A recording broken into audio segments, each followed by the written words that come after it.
Hello everyone, welcome back to my channel. আশা করছি তোমরা খুব খুব ভালো আছো। আমিও খুব খুব ভালো আছি। তো আমার ব্লগটা দেখতে থাকো। আমরা এখন বেরোচ্ছি অন্নপ্রাশনে। ননদের মেয়ের অন্নপ্রাশন আছে, বেরোচ্ছি।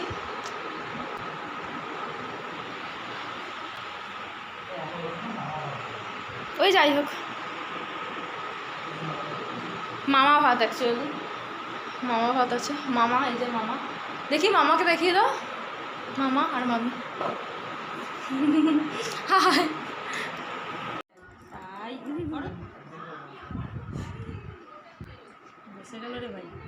খারাপটা দেখাতে পারলাম না। হ্যাঁ, মানে পেছন দিকে ঠেল দিচ্ছে, হাত দিলে ঠেলে হাত সরিয়ে দিয়ে ওঠার চেষ্টা করবে।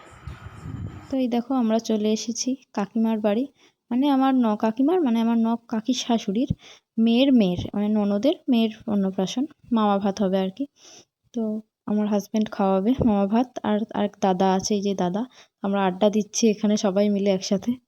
আর এরা দু ভাই যদি একসাথে থাকে সেখানে তো টম অ্যান্ড জেরির মতো পুরো ঝগড়া লেগে যায়। মানে ঝগড়া মানে কি, দু ভাই যেমন দু ভাইকে ভালোবাসে, তেমনি ঝগড়া হলে দুজন দুদিকে দুরকম কথা বলে, এইরকম আর কি। আর আমরা দূর থেকে হাসি দেবো।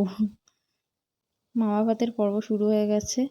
আর এখানে আমার হাজব্যান্ড মানে সৌভিক ছোট, আর এই দাদা ভাসুর হয়। ভাসুর তো নয়, এখন ভাসুর বলে না, দাদা পকাইদা, সে বড়, তাই সে আগে ভাত খাওয়াবে, তারপরে সৌভিক ভাত খাওয়াবে। আর পেখম এত কাঁদছে, এই সময়টা সব বাচ্চারাই কাঁদে, কিছুতেই ওকে রাখা যাচ্ছে না। দু ভাই মিলে একসাথেই যা পারছে আশীর্বাদ, একজন খাওয়াচ্ছে একজন আশীর্বাদ করছে, এই করছে। আর এই দাদাটা না আমার মেজো কাকি শাশুড়ির ছেলে। আমার শাশুড়ি বড়, আর মেজো কাকির শাশুড়ি যেহেতু প্রথম বিয়ে হয়ে এসছে, তো দাদা, তার আগে দিদি আছে একজন, তারই দিদি, তো তারা বড়। তারপর আমার হাজব্যান্ড হয়েছে।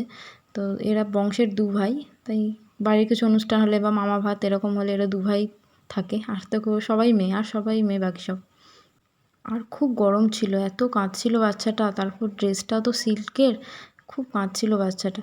আর সৌভিক না বাচ্চা হ্যান্ডেল করতে খুব ভালো পারে, ও বাচ্চাদের ভুলিয়ে ভালিয়ে খুব সুন্দর রাখতে পারে দেখি। আর এটা ছিল 16ই মার্চ, হোলির পরের দিন। তো সেই সময়টা খুব গরম ছিল।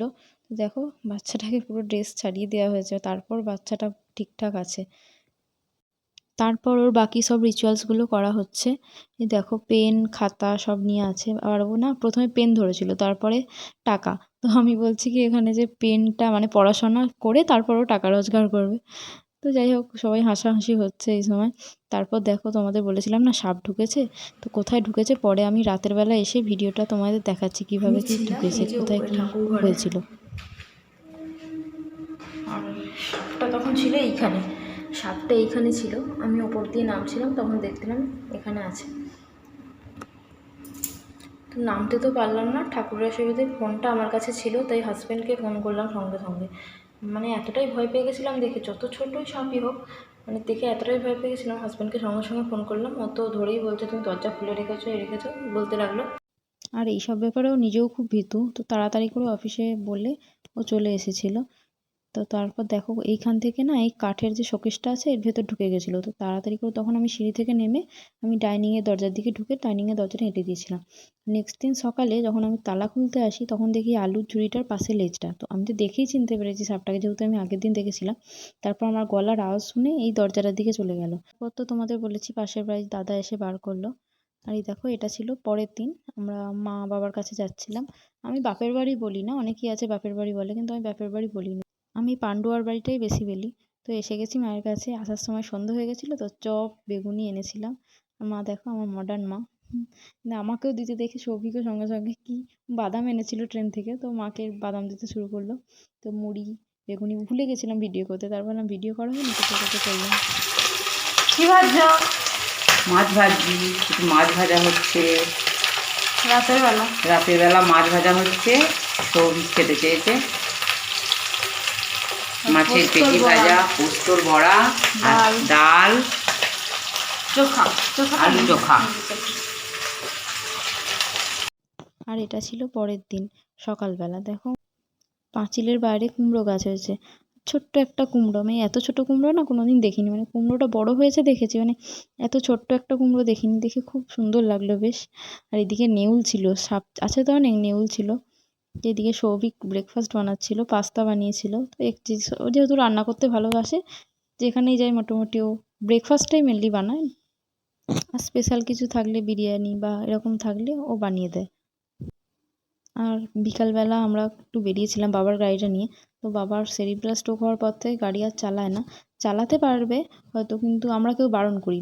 অনেকবারই চেষ্টা করেছে চালানোর, কিন্তু আমরা বারণ করি। তাই আমরা যখনই পান্ডুয়া যাই গাড়িটা নিয়ে বার করি, কারণ গাড়িটা স্টার্ট না করলেও না, আগেকার দিনের বাইক তো কেমন বসে যায় গাড়িটা। এখনকার দিনের বাইক তাও ঠিক আছে, আগেকার দিনের বাইক খুব বসে যায় বেশি স্টার্ট না করলে। তো আমরা গেলে বাইকটা নিয়ে বেরোই, বিকালের দিকে আধ ঘন্টা কি 1 ঘন্টার জন্য হলেও বেরোই বাইকটা নিয়ে, আমাদেরও ভালো লাগে। তারপর ফেরার সময় একটা মালা নিয়ে এসেছিলাম। যেদিন এসেছিলাম সেদিন রাত হয়ে গেছিলো বলে ফুলের দোকান দেখতে পাইনি। তো যেদিন আমরা বেরিয়েছিলাম বাইক নিয়ে পরের দিন, তো সেদিন মালা নিয়ে এলাম। আর প্রতিবারই না এরকম সৌভিক দাদার গলায় গিয়ে মালা পরায়। এটা আমার মামার বাড়ির দাদু।